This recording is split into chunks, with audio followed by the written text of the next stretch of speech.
Hello guys, welcome back to the study. This is Dheeraj Kumar. आज हम लोग करने वाले हैं Indian coast guard Navik GD Yantrik के लिए एक रीजनिंग का 10 क्वेश्चंस का प्रैक्टिस सेट जो हम लोग रेगुलरली करते आ रहे हैं। तो आपने बहुत सारी क्लासेस नहीं देखी रीजनिंग की तो जाओ चैनल पे विजिट करो, बहुत सारी रीजनिंग क्लासेस मिल जाएंगी जो आपके एग्जाम के लिए बहुत इंपॉर्टेंट होने वाली है। और आज का जो 10 क्वेश्चन होगा गाइज, जिसने भी सही कर लिए 10 क्वेश्चन, समझ लो उसकी रीजनिंग के साथ साथ जीके और साइंस भी बहुत ही बेहतर होगी, क्योंकि आज के रीजनिंग जो है कुछ कैलकुलेटिव भी है, उसकी मैथमेटिक्स भी अच्छी होगी जिसने बना लिया पूरा, और साथ में जीके पे भी रिलेटेड एक क्वेश्चन अगर जिसने बना लिया उसका मतलब इंग्लिश उसका जीके भी अच्छा है, और जिसका जीके अच्छा होता है उसका लगभग बेसिक साइंस तो अच्छा ही होता है। ठीक है, क्योंकि जनरल अवेयरनेस के अंदर सारी चीज़ें पढ़ने होते हैं। तो कुल मिला के देखा जाए तो उसकी सब कुछ ठीक होगी और एग्जाम उसका बिल्कुल भी क्रैक होगा आज का, जिसने 10 रीजनिंग बना लिया। चलो इसको स्टार्ट करते हैं, बट स्टार्ट करने से पहले की इंपॉर्टेंट बात, दोस्तों पढ़ाई करते टाइम आपको कहीं भी कोई भी डाउट आ जाए, बस डाउटनोट ऐप को ओपन कीजिए, अपने सवाल का फोटो खींचिए, उसे क्रॉप करिए और 5 सेकंड के अंदर अंदर आपका वीडियो सोल्यूशन मिल जाएगा। यानी अब डाउटनोट ऐप के साथ आप तुरंत ही अपने हर सवाल का वीडियो सोल्यूशन पा सकते हैं। साथ ही आप डाउटनोट ऐप पर पा सकते हैं एनडीए एनए एग्जाम के इंग्लिश मीडियम कोर्सेज, जहां आपको इंग्लिश और हिंदी दोनों मीडियम में पढ़ाया जाएगा। इस कोर्स में आपको एनडीए रिटेन की कंप्लीट तैयारी कराई जाएगी, साथ ही navy SSR AA air force group X की पूरी तैयारी कराई जाएगी। इसके अलावा इस कोर्सेज में आपको मिलेगा online video classes, doubt solving, notes, quizzes, previous year questions और बहुत कुछ। तो आज ही डाउटनोट एप्लीकेशन को इंस्टॉल कीजिए, एनडीए का कोर्स खरीदिए और एग्जाम को फोड़ दीजिए। तो यहाँ से देखो फर्स्ट क्वेश्चन अपना स्टार्ट होता है 16 नंबर से। अभी क्या हो रहा है ना, यहाँ पे फर्स्ट क्वेश्चन कह रहा है किसी एक व्यक्ति की ओर संकेत करते हुए मोहन ने कहा उसका भाई मेरी पत्नी के पिता का नाती है, वह व्यक्ति मोहन से कैसे संबंधित है। तो देखो गाइस ये क्या कह रहा है, कह रहा है ना कि मोहन ने कहा उसका भाई मेरी पत्नी के पिता का नाती है, मतलब किसी व्यक्ति की ओर संकेत करते हुए कहा मोहन ने उसका भाई, किसका भाई, भाई मान लो ये व्यक्ति है, अब इसका कोई भाई है, ठीक है, कह रहा है ना कि मेरी पत्नी का, मोहन ये है और इसकी पत्नी ये है, और इसका जो है ना नाती क्या कह रहा है, पत्नी के पिता का नाती। तो पत्नी के अगर ये पिता हो गए तो इनका नाती देखो हो सकता है कि ये इसकी बेटी का भी मतलब ये जो मोहन की पत्नी है उसका भी बेटा हो जाए, या फिर ये भी हो सकता है कि इसकी कोई अदर इसके मतलब इसकी बहन हो, जो भी इसका भी बच्चा इसका नाती लग सकता है। ठीक है, कहने का मतलब यहाँ पे कुछ भी क्लियर नहीं है, हो सकता है कि मोहन का बच्चा भी हो सकता है ये, या फिर मोहन की साली का बच्चा भी हो सकता है, क्योंकि क्वेश्चन से कंफर्म नहीं है। तो ऐसे कंडीशन में गाइस हमको चूज करना होगा कि ज्ञात नहीं किया जा सकता, कैन नॉट बी डिटरमाइंड। ठीक है, तो ऑप्शन नंबर डी इसका करेक्ट आंसर हो जाएगा। चलो यहाँ पे कुछ लोग पिता आंसर करेंगे, गलत बात है, पिता या फिर पुत्र आंसर नहीं हो, क्योंकि यहाँ पे बिल्कुल भी पता नहीं चल पा रहा है। हो सकता है क्योंकि मोहन की पत्नी की और भी बहनें हों, उनका बच्चा भी तो उनके पिता का नाती लगेगा ना, तो यही चीज है। आगे देखो क्या कह रहा है, रक्षित अपने स्थान से 4 किलोमीटर पूर्व में जाता है, ठीक बाएं मुड़ता है 3 किलोमीटर जाता है, फिर क्या कर रहा है, चल के रुक जाता है। वह अपने प्रारंभिक स्थान से कितनी दूरी पे है, देखो पहले जा रहा है कहाँ, पूर्व में 4 किलोमीटर गया, यहां से वो बाएं मतलब लेफ्ट मुड़ेगा तो ऊपर जाएगा 3 किलोमीटर। तो ए से चला था बी पे रुक गया, ए से बी तक की डिस्टेंस आपको राइट एंगल ट्रायंगल पढ़ा होगा आपने, उसकी विकर्ण कैसे निकालते समकोण त्रिभुज की, तो √3 का स्क्वायर प्लस में 4 का स्क्वायर, मतलब 9 + 16 इज इक्वल टू √25, और √25 को बाहर निकालोगे तो क्या आएगा आंसर, 5 किलोमीटर। ठीक है, तो इसकी डिस्टेंस हो गई 5 किलोमीटर। तो बहुत ही इंपॉर्टेंट सा सवाल जो आपने सही कर लिया होगा, मैं उम्मीद करता हूं। बाकी क्वेश्चन डिफिकल्ट जो है आगे मिलेगा आपको, ध्यान से देखो। अभी कह रहा ना कि यदि दिसंबर की 14 तारीख को बुधवार है तो उसी वर्ष नवंबर की 18 तारीख को क्या वार होगा, मतलब कौन सा दिन होगा। ठीक है, अभी देखो ये पहले दिसंबर का दे रखा है और नवंबर की पूछ रहा है, पहले वाली पूछा है हमको, आगे का नहीं पूछा, पीछे का पूछा है।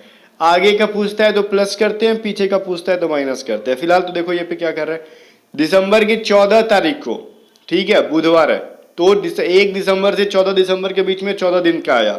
अब नवंबर में 18 तारीख के बारे में बात कर रहा है, तो 30 दिन में से क्या बोल रहा है, आप कितना दिन घटा लोगे इसमें से, 17 दिन घटाओगे। रीजन 17 दिन घटाने का, 18 तारीख को हमको काउंट करना है, क्योंकि 18 तारीख का ही पूछ रहा है कौन सा दिन होगा। तो 18 तारीख से पहले का कितना दिन आ गया, 1 से 17 दिन, तो 1 से 17 दिन मतलब 17 दिन घटा दो, वैल्यू आ जाएगा आपका 13 दिन। ठीक है, तो 13 दिन और 14 दिन टोटल कितने दिन हो गए, 27 दिन। अब 27 को हम लोग क्या करेंगे, 7 से डिवाइड करेंगे, तो 7 या 21 हासिल बचेगा 6। तो अब देखो हम लोग 7 से डिवाइड किए 6, तो हम लोग क्या करते थे, जब आगे का पूछता था तो बुधवार में 6 दिन जोड़ते थे, बट गाइज हमको पूछ रहा पीछे का, तो हम लोग बुधवार में 6 दिन क्या करेंगे, घटाएंगे। तो 1 2 3 4 5 6, ये छठा दिन क्या है, बुधवार है, यही है ना। तो बुधवार से पहले क्या हो जाएगा, ये देखो ये हो जाएगा अपना मंगलवार, ये हो जाएगा सोमवार, ये हो जाएगा रविवार, ये हो जाएगा शनिवार, ये पहला दिन हो गया आपका शुक्रवार। तो राइट आंसर क्या हो जाएगा, शुक्रवार, ऑप्शन नंबर ए। तो इस तरीके से हम आसानी से बना सकते थे।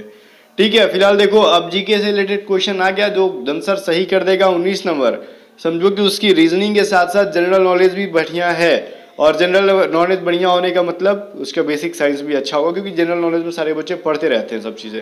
कह रहा है ना, निम्न नदियों को दक्षिण से उत्तर की ओर बहाया जा रहा है। ठीक है, क्रम में बताओ।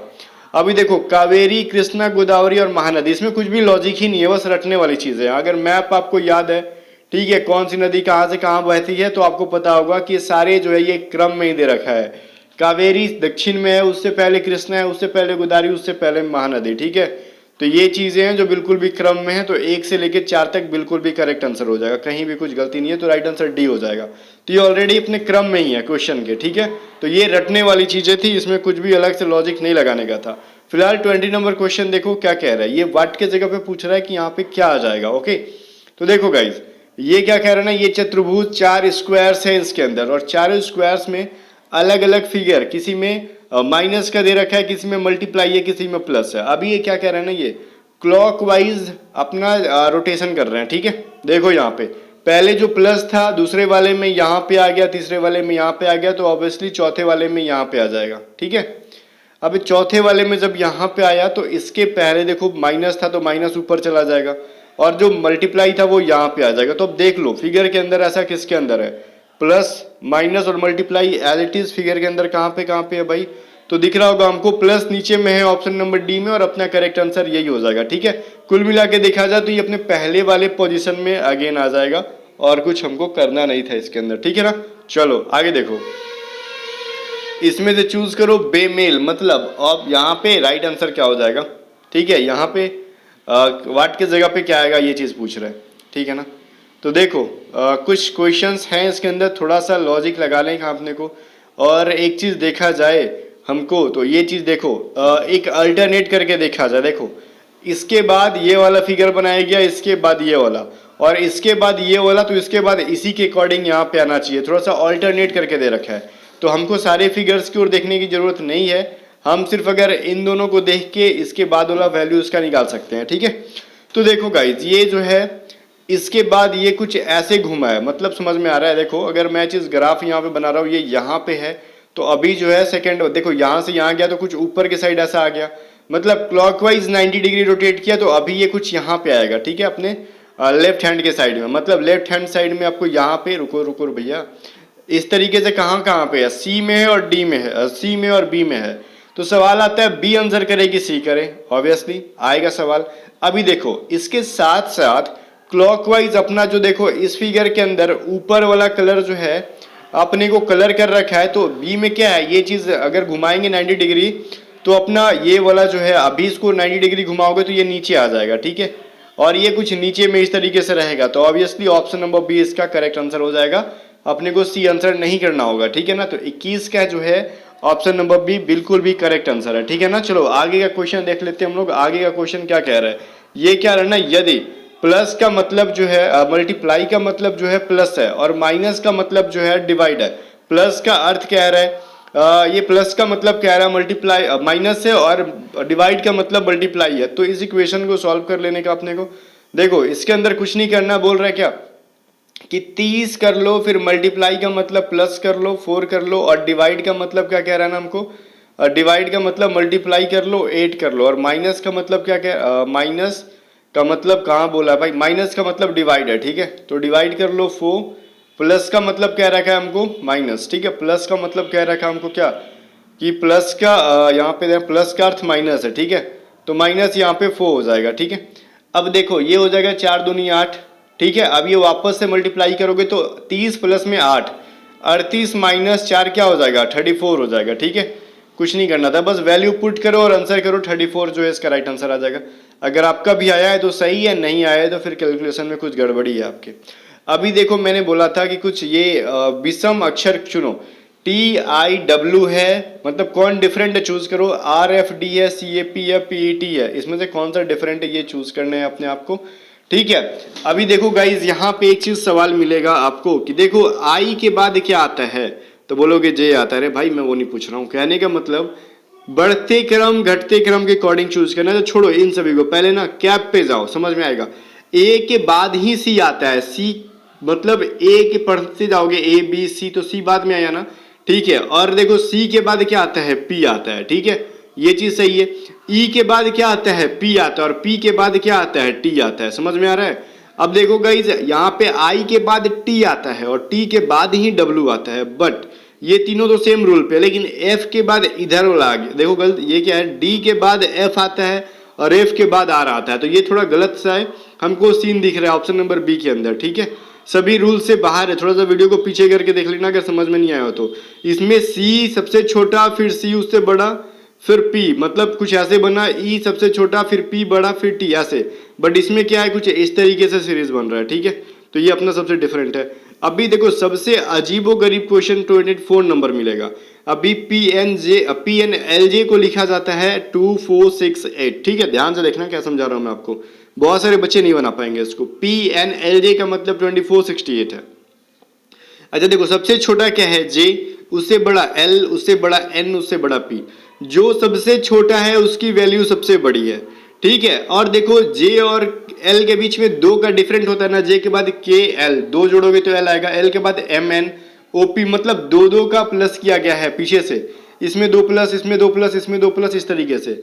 बट गाइज इनके मतलब इनके वैल्यू में 2 माइनस करा रखा है अपने को, बस वही काम करना है हमको, ठीक है। देखो सबसे छोटा इसके अंदर कौन सा है, सबसे छोटा हमको L है, तो सबसे बड़ा वैल्यू L का होना चाहिए। अब देखो तो 3591 में सबसे एक दे रखा है तो गलत है, L सबसे छोटा है, ठीक है, नहीं सॉरी मैंने यहाँ पे कुछ एरर बोला, K सबसे छोटा है, ठीक है, K सबसे छोटा है, K के बाद L आता है, ठीक है, जस्ट बाद L आता है, मतलब इन दोनों के बीच में 1 का डिफरेंस होना चाहिए। देखो समझो L J के बीच में 2 का डिफरेंस था, ठीक है, तो यहाँ पे 8 और 6 के बीच में 2 का डिफरेंस है, तो L और K के बीच में 1 का डिफरेंस है, तो इन दोनों के बीच में 1 का डिफरेंस होना चाहिए, जो कि A में 1 का डिफरेंस नहीं है, B में है, C में है और D में है। लेकिन गाइज एक चीज ध्यान दो, हमको छोटा जो है उसके लिए बड़ा वैल्यू रखना है। K छोटा है, L बड़ा है, तो K का वैल्यू बड़ा होगा, L का वैल्यू छोटा होगा। तो देखो K का वैल्यू 6 नहीं होना चाहिए, 7 होना चाहिए, ठीक है। देखो इसमें K का वैल्यू 7 इसमें है और इसमें है, तो C या फिर D, अब किसको आंसर करें, यहाँ पे ये कंफ्यूजन है। तो देखो O और Q के बीच में कितने का गैप है, O के बाद PQ, 2 का डिफरेंस होना चाहिए, तो 1 और 2 के बीच में क्या 2 का डिफरेंस है, नहीं ना, तो 3 और 1 के बीच में 2 का डिफरेंस है, तो इसके अकॉर्डिंग राइट आंसर अपने को D आता है। ध्यान से समझोगे तो क्वेश्चन बन जाएगा, अदरवाइज थोड़ा सा कॉम्प्लिकेटेड लगेगा आपको ये। अभी देखो ये सीरीज कह रहा है इसको कंप्लीट करो, 1 के बाद 5 है, 5 के बाद 13, 13 के बाद 25, 25 के बाद 41, 41 के बाद 61। 1 में क्या जोड़ा गया है, +4 किया गया है, ठीक है। 5 में क्या जोड़ोगे तो 13 आएगा, +8 करोगे तो 13 आएगा। 4 का पहाड़ा पढ़ते जाओ, जोड़ते जाओ। देखो पहले में 4 जोड़ा, 4 दूनी 8 जोड़ा, फिर 12 जोड़ दिया, इसमें 16 जोड़ दिया, ठीक है, इसमें 20 जोड़ोगे तो 61 आ जाएगा। अब 4 6 24 होता है, तो 61 में क्या जोड़ोगे, 24 जोड़ दोगे, ठीक है। 61 में क्या जोड़ोगे भैया, 24 जोड़ दोगे तो अपना राइट आंसर क्या आ जाएगा, 61 प्लस में 24 आ गया अपने को 85, ठीक है। तो राइट आंसर 85 हो गया, ऑप्शन नंबर ए। तो इस तरीके से गाइज आपका टोटल क्वेश्चन कंप्लीट हो जाता है। और सही सही कमेंट करके बताना 10 में से किसने 10 सही किया, ऑनेस्टली झूठ नहीं बोलना, ठीक है, अगर अच्छे स्टूडेंट हो तो। 10 जिसने सही किया समझो वो रीजनिंग फाड़ देगा एग्जाम में। जिसने 9 तक भी सही किया उसकी अच्छी है, अगर इससे कम किए हो तो आप कंपटीशन फेस करना पड़ेगा आपको। जिसने 10 किया समझो उसको ज़्यादा कंपटीशन फेस करने की जरूरत नहीं है, रिवीजन करते रहो, आपका सिलेक्शन जरूर है। जिसने 9 भी किया समझो उसका सिलेक्शन हो जाएगा, लेकिन 8 7 कर रहे हो इसका मतलब आप कंपटीशन के भीड़ में फंसोगे, थोड़ी सी मेहनत और करो, ओके। बाकी मिलते हैं नेक्स्ट वीडियो के अंदर, तब तक के लिए बाय बाय। इस वीडियो को लाइक कर देना, चैनल को सब्सक्राइब करके जो बगल में घंटी के निशान है उसे भी ऑल पे ले जाके प्रेस कर लेना। चलो बाय बाय।